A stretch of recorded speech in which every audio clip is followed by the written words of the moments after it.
And I want to start out and welcome everyone to NEBA today. This is our guest speaker, Bill Proctor, Commissioner Proctor. I'm going to give you a little background. Some of you folks don't know where Bill came from and what he's done in his short time on God's green earth, but I'll be glad to share that with you. Bill Proctor was a FAMU high school graduate. Started there at first grade and finished his 12th grade at FAMU High. He was also president of the yearbook, and he was also the quarterback for an undefeated team in 1975, as well as the quarterback for the 1976 FAMU State Championship. So aside from being a minister, among other things, he is an athlete as well. After high school, Commissioner Proctor was an undergraduate, received his undergraduate degree from Howard University in the School of Communications, where he served as a student government president, and a Juris Doctorate degree from Howard University also, where he served on the university's Board of Trustees as a student member. He furthered his education at Boston University of Theology in Atlanta and Wesley Seminary in Washington, D.C. Commissioner Proctor began his professional political career as a staff assistant to United States Senator Bob Grant. He went on to serve as special assistant to Governor Lawton Childs before he winning a special election, beating Anita Davis, I believe it was, in 1996, and also he won 5 subsequent re-elections.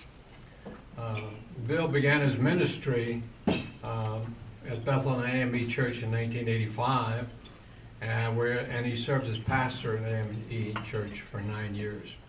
Currently, he is a political science professor at Florida A&M University, and he's also advisor to the College Democrat Student Organization and mentors many students. Commissioner Proctor has achieved quite a few things since he's been on the commission. I'd like to outline a few of them that really reflect our business entities and business interests. The commissioner represented the county as chief negotiator in the Falls Chase Development and Settlement Agreement. This was an agreement that ended a 32-year stalemate between the county and the developer. Today, as you well know, we have a major mall, retail center, which includes Costco and many others.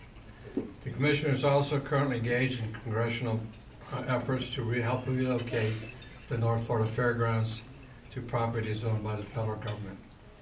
Please give Commissioner Proctor a warm NEBA welcome. Thank you, Ted. Good evening. Good afternoon.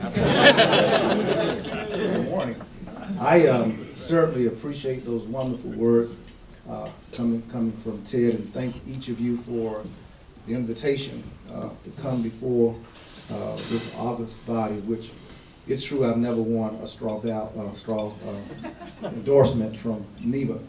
I'm working on it, and We'll have one today. If you come. well, if you take up a collection, that'd be even better. But when they told me that they were not going to take up a collection and there was no honorarium involved, I said, "Oh shoot, I don't need to prepare for that."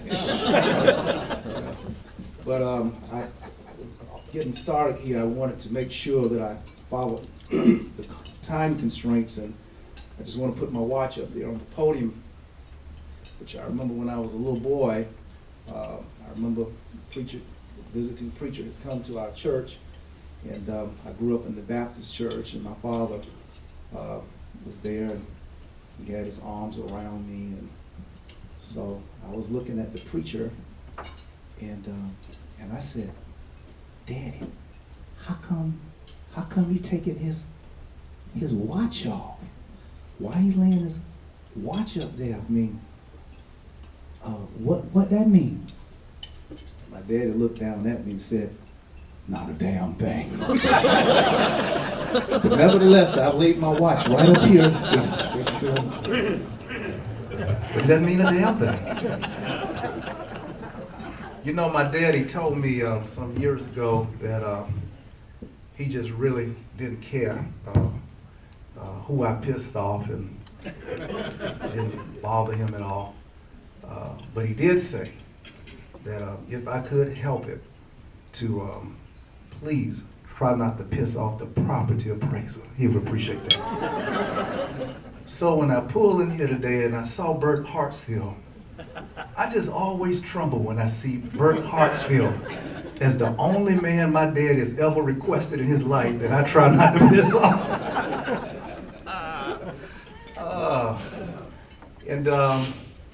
Certainly there's Mr. and Mrs. Monroe.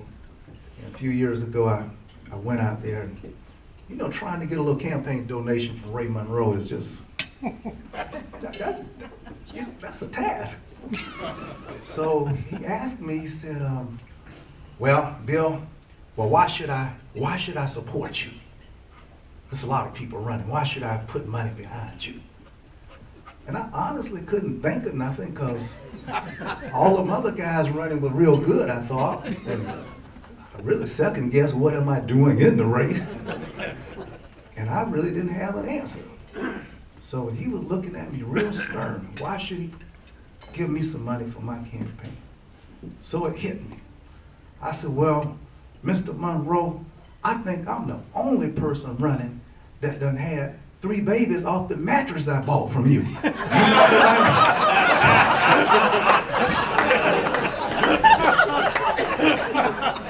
I done had 3 babies off the mattresses I got. And all my food is in your refrigerator. And the baby milk and everything is in the refrigerator. And all the popcorn coming out of your microwave. Anybody else running done that but you? So I got a little contribution. So I want to thank you, Mr. Monroe. But I ain't having no more babies.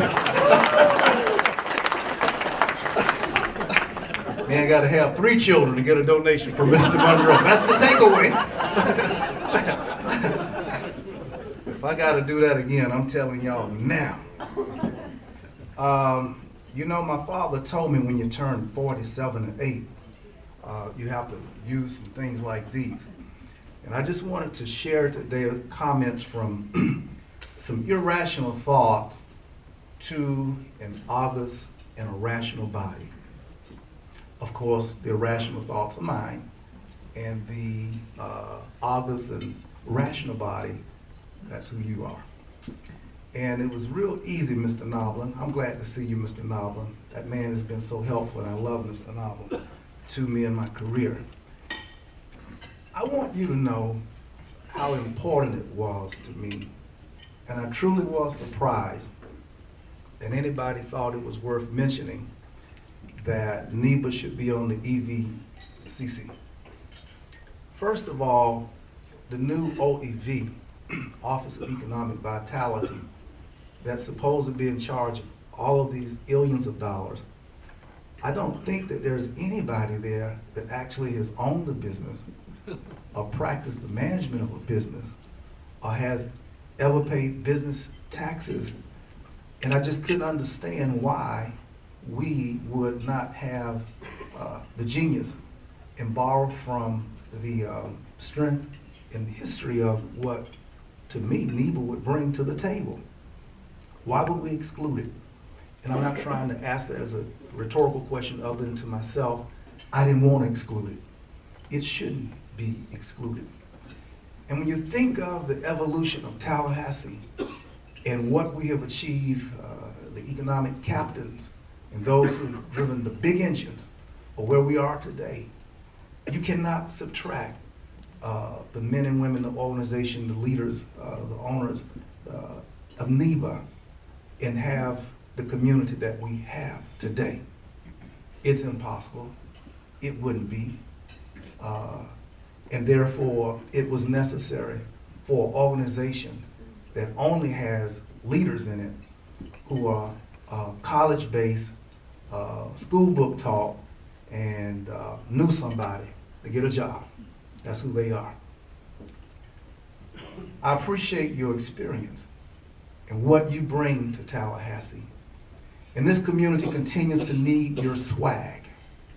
And I really don't even know why you all need to be a part of this thing, the EVCC. It's clearly beneath your accomplishments. They ain't done nothing yet. And why it hurt you to be a part of something that they did nothing, I don't know, but that was something you wanted and needed, so let them have it. Please do. Then there's the collective of everything downtown that's supposed to be about economic development, period. Look at your cumulative record and look at the people who are supposed to be leading the economic charge. It's just lopsided. So if anything, we should be asking you for all of the experience that you have in the marketplace through uptrends and low valleys of our economic cycles. You've been there, and I respect that. You can't ignore that. It's genuine. You are who you are. Now, the Northeast Business Association has, and you should take note, that from your area, we produce a commissioner who soared at the level of the national president of the National Association of Counties. Man, you know what that is. Akeem, you know what that is.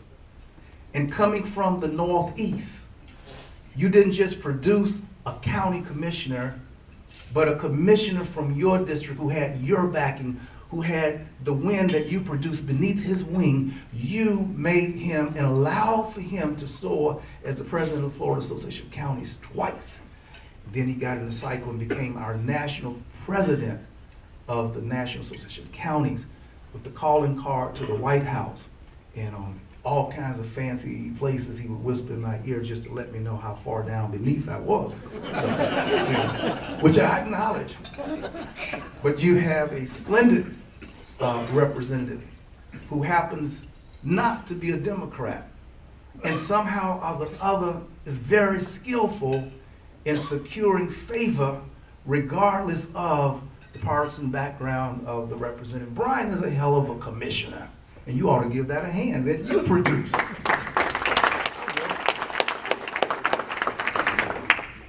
And what I'm saying and what I'm wanting to say to you guys is that Tallahassee needs your swag. Now, it's very easy because you have everything. You've got your own toys. You've got your own dealerships, your own restaurants, your own post office, and my God, up there on Bannerman Road, which Leon County took 28 lawsuits just to allow it to occur, Mr. Noblin. But we have that node up there at Bannerman and Thomasville Road, where each of those corners is bursting with economic activity, okay? You just could really succeed and withdraw from the rest of Tallahassee and form your own municipality. It would sustain, it could support, but we still need, and I want you and hope that you understand that the rising tide that lifts all boats begins with the Northeast corridor. It simply does. You could segregate yourselves and just go on about your lives. And there's a market up there that will continue to sustain and support you there. But we need your vision, your leadership, and that you would lend to this community the awesome, colossal experience and success that has been yours. And God has gifted you with to be shared if you would allow it to roll back down the hill, back this way. And so there are some specific asks that I have of the most talented, the most affluent, the most intellectually gifted community in our county, and I've studied all 5 districts. We continue to need the development in the Southside of a new school. Some months ago, I wrote an article mentioning the development of Lincoln High School, and in the aftermath of the new high school, how the East Side took off. I also in that same article talked about once Childs had been built, what the tax revenues were, what the commercial development was, and the square footage of development commercial, and how many units of private homes was there. And after we invested with Childs High School, the explosive growth which followed.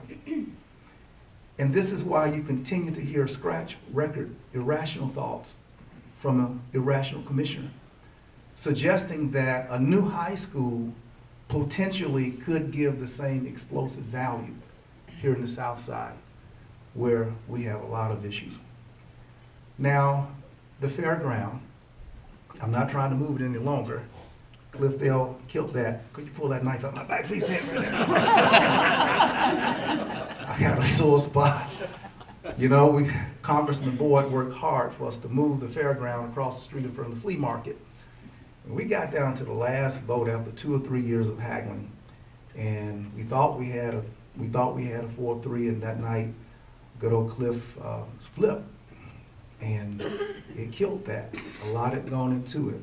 But we're going to try to redevelop, and $12 million has been set aside in the blueprint monies for the fairground. We wanted to get sidewalks, we wanted to move some buildings, we wanted to make it a place where a destination site where people can come. And you know, we don't really have a room like this in the South Side where we get a little wedding and a little, your daughter gets married, high school prom, after party, a party for the prom. We don't have public space. We don't have that, and we need that. We're wanting that. So for the $12 million that have been designated as a top-tiered project, my hopes is that it will further to give activity. In particular, I'm impressed by what is occurring on Bannerman Road.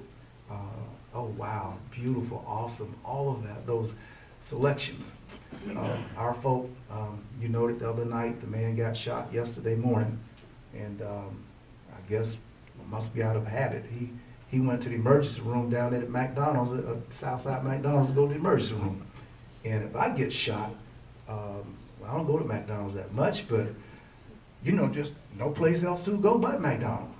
So if a wounded man rushes to McDonald's because of they're just by default no other options, nothing else going on, that says a lot for the deprivation. I need your help, your encouragement of our civic leaders in this regard to further develop. I sent a letter to Mayor Gillum.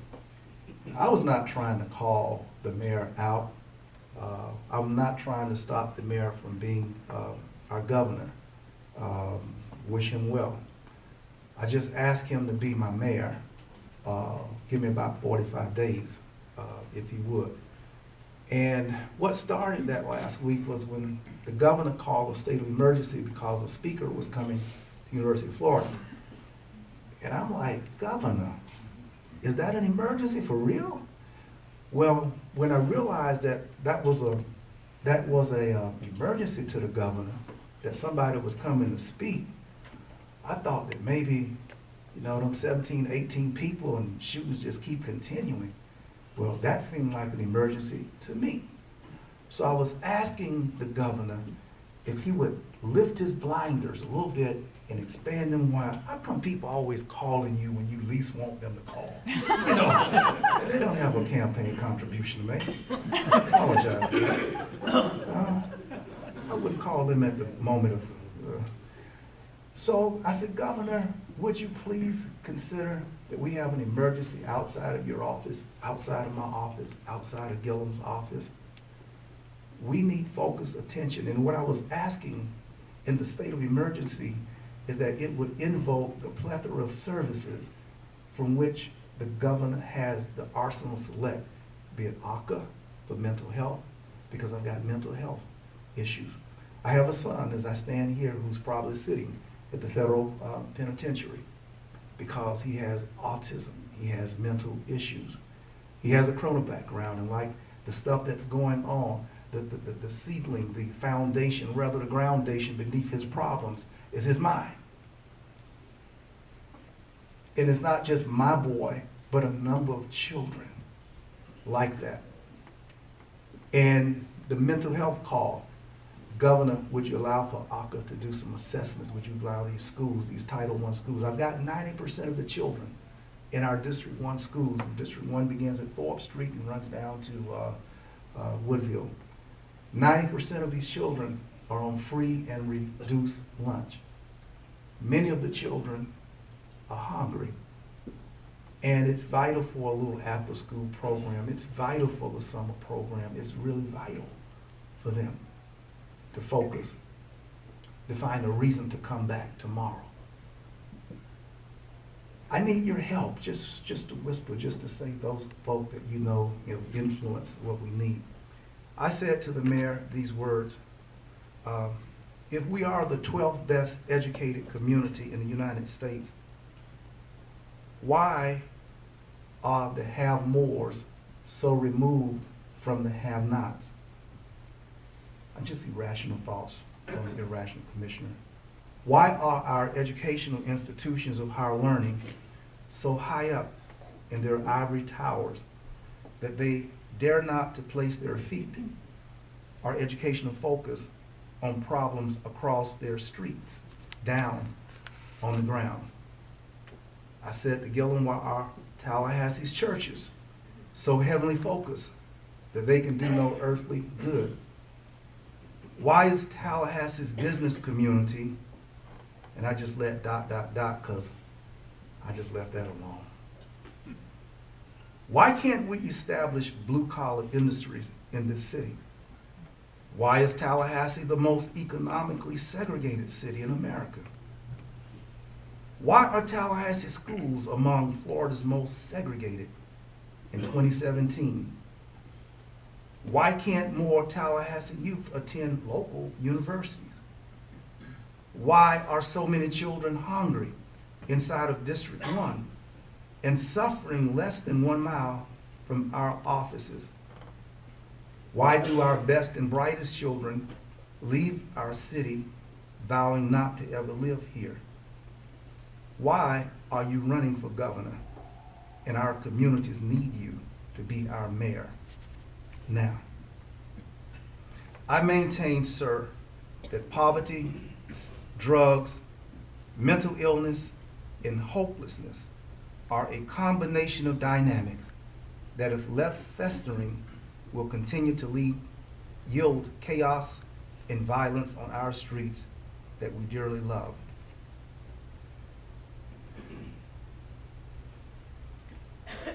I believe that's true. And people are struggling. It's kind of like the little story of the 3 little pigs. And their mama, I imagine daddy did the best that they could with those pigs. And like all children, you have to be on your own at some point. And one of those siblings just developed a straw house. And the big bad wolf came and blew it down. And another sibling did the best that he could. And he built the kind of house. But that was the best that he could. And the big bad wolf blew it down. And strangely enough, with the same mama, the same daddy, the same Sunday school teachers, the same food, the same table, they heard the same grace, the same blessings. They knew the same kinfolk. They were kin to the same people.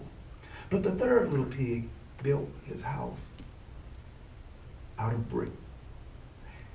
And invariably, the 2 other pigs came to stay and be with the one who had the wherewithal, the vision, and invested in the brick house. And so it is. There's a Bible parable that suggests that in question, am I my brother's keeper? Is there an expectation of me that to those who've been given much, more is required? And if this is, I simply ask your continuing support for the continuing needs of those of us who merely have straw houses. I thank you so much for allowing me to comment today, and Mr. Thomas said that I would be on the hot seat for some questions. Thank you. Thank you very much. Well, if you would